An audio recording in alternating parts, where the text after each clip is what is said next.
course, we need chalk. Watch it, don't cut part of the sculpture off. Well, you can unscrew it. Hey, Fred. How you doing? There he is. There he is. Doing some documenting. Attach that to your helmet. I know. Helmet cam.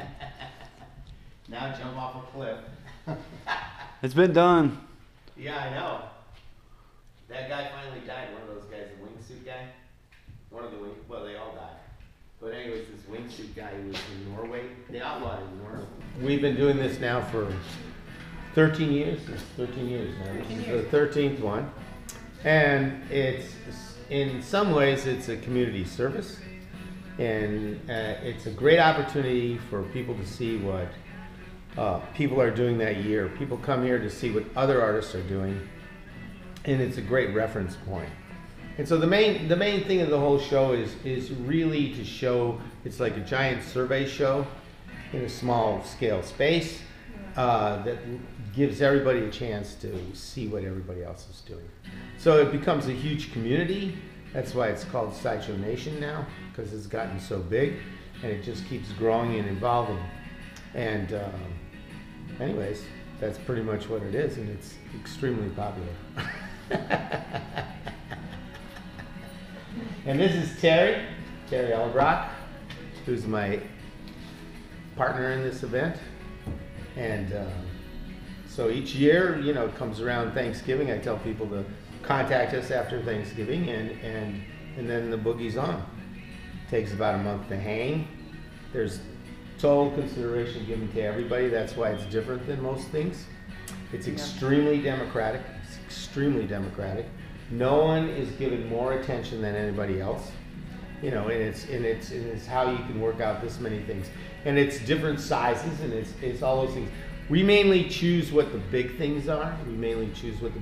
That'd be one thing, but we make sure that everybody looks good, and that's what it's all about, and that's what makes it super democratic, you know, where everybody's on the same plane. And so sometimes maybe the house can't deal with that. But anyways, it's, you know, once you have like 530 people or whatever, you have an army, and they're out there plugging, you know. So who needs the times? You know, who needs all that other stuff? Everybody's worried about that stuff. We don't need that stuff. Someone says, did you contact the Times? I said, there's probably 80, 90 people that have contacted them. Yes, they know about us. You know, and so and actually one year. A couple of years ago, because we started to have a line, because there was too many people and it was actually dangerous in here, and so we have a line, and actually Roberta Smith and Jerry Saltz waited in line to get in here. So anyways, so that's what this is. This is the latest version, and it has this crazy, it's evolved into growing, it has a life of its own, you know. This is the ultimate Tom Sawyer paint the fence routine, you know, whereas everybody comes together, you bring everybody together, and then they constantly censor what's in it. So the quality of the work keeps going up and up and up and up and up. It's not about what one's personal idea is about what it is. It's not a personal thing. Like someone will say to me, well, what is it that you like the most? Yeah. I appreciate the fact that everybody's putting their best foot forward. Yeah. And that's what it's really about. It's about a chance for me or for this space to open up to people that are all over. And they go from young, old, famous, unknown, the whole deal. Famous, not famous. Yeah. So that's what Sideshow Nation's about. And I'm always threatening that this is the last one.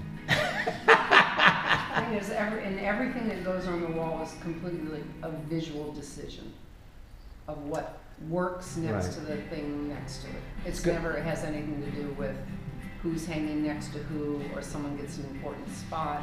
It's always what works, you know. So. Right. We set the thing up in a situation where we put the biggest things up first. And by now, I realize that we go directly to the ceiling. There's just too much work here. You know, we go directly to the ceiling and then we start working. I like the idea that everything's different sizes. If this is all postcard or everything like 12 by whatever, 18 or whatever it is a limit, it would be really boring. You know, so what makes this really exciting is that all the different shapes and everything, and then bringing it together so that we create a rhythm that moves through the whole space. Yeah. Most people make a mistake, they start in one place and they keep going and they use up everything. Right, And then the end of it looks like a thrift store. And sometimes when people are helping to hang and they're on the ladder and they want to continue working in that spot and that doesn't work, you have to keep moving around. You're always moving to keep it. Right. Because you never, and you can get trapped. Right. in Hey, a and we move section. from wall to wall to wall to wall to wall. And you keep building it up. You bring it up like a painting. It's like a painting. It's a total installation thing. Yeah. I think a lot of people don't realize that or understand what actually is happening. You know, so the actual thing itself is artwork.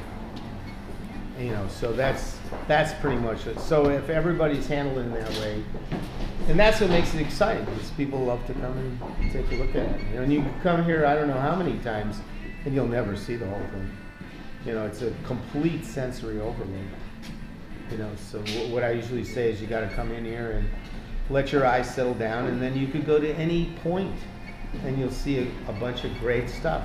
You know, and it has nothing to do with style or what you like or whatever. You know, you'll pick out what you like, and you can come back and see another thing. But everything is, even in the sense that the quality is at that level, which you never see in a group show like this.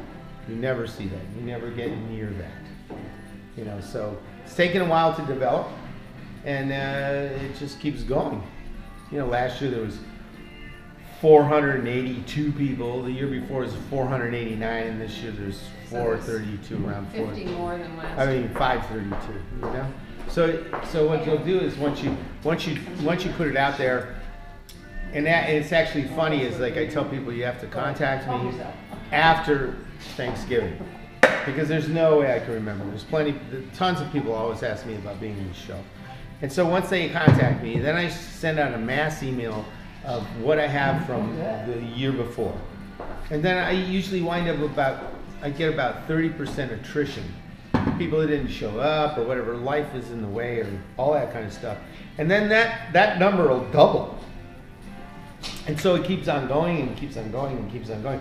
I mean, I was joking the other day, I was saying, eventually I'm not going to know anybody in this thing.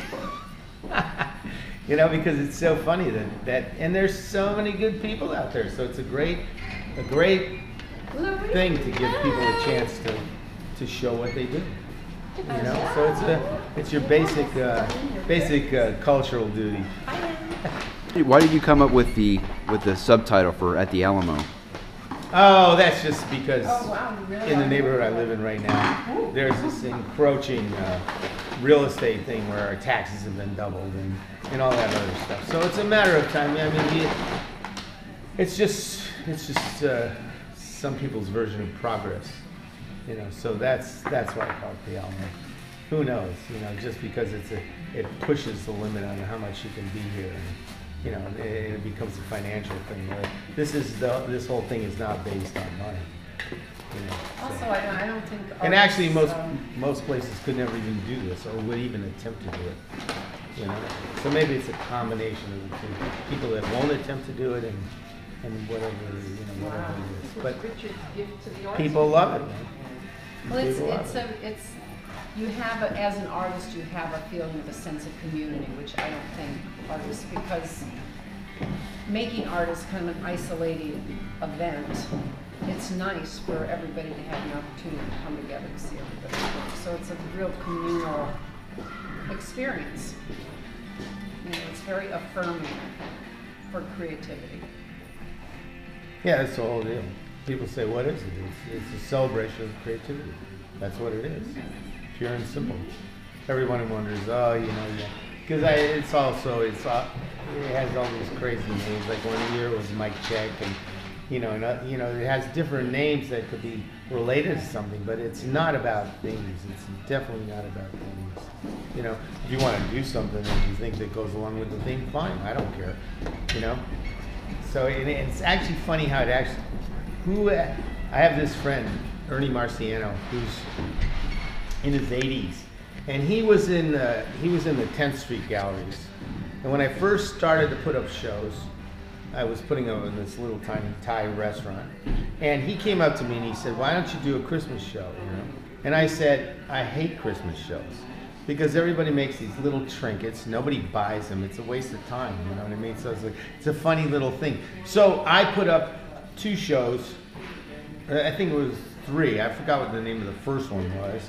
And actually it's ironic, is some of the biggest names, or whoever they are, it was like Resica and Poons and Christensen and Frosty Myers and whatever, they were all in those first shows in that little tiny restaurant, you know? And so then, the second, I think the second time I did it, I called it,